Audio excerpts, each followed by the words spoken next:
អង្គុយរំលឹកគ្រាស្នេហាបងនឹងជីវ៉ាធ្លាប់តែនៅចិនគ្នាតែពេលនេះបាត់បង់រូបពុំងារតើយើងអាចក្បែរគ្នាម្ដងទៀតបានទេបងនៅតែមិនអាចបំភ្លេចរូបអូនតើរូបមានស្ងួនអូននៅនឹងបងទេក៏ដឹងហើយពេលនេះរូបស្រស់មៀងមេអូនមានគេដើម្បីបំភ្លេចរូបបងពេលដែលយើងចាប់ផ្ដើមស្នេហាបងនឹងរៀមរាដូចជាមាននិស្ស័យតែពេលនោះចិត្តពួកយើងនៅក្មេងខ្ចីចិត្តអើយចង់រៃ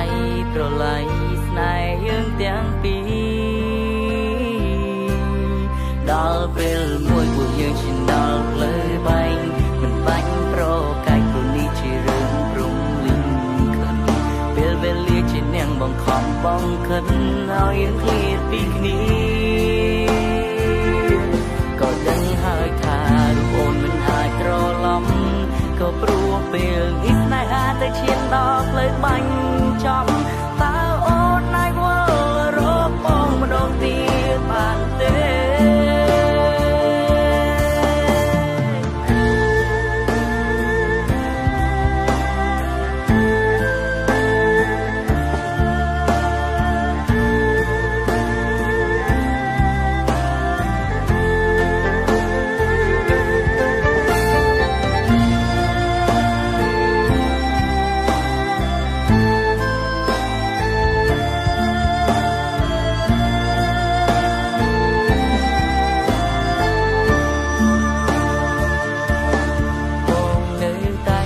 បំភ្លេចរូបអូនតើរូបមានស្ងួនអូននៅនឹងបងទេក៏ដឹងហើយពេលនេះរូបស្រស់មៀងមេអូនមានគេដើម្បីបំភ្លេចរូបបងពេលដែលយើងចាប់ផ្ដើមស្នេហាបងនឹងរៀមរាដូចជាមាននិស្ស័យតែពេលនោះចិត្តពួកយើងនៅក្មេងខ្ចីចិត្តអើយចង់រៃប្រឡ័យស្នេហ៍យើងទាំងពីរ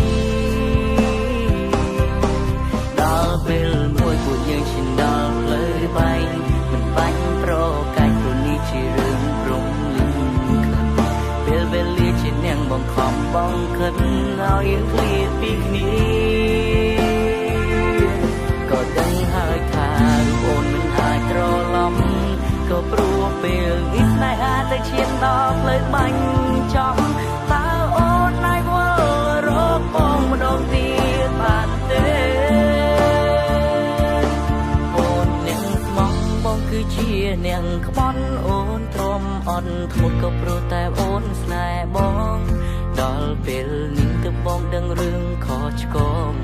ដែលបងធ្លាប់រំលងអូនពីមុនបងសុំទុំ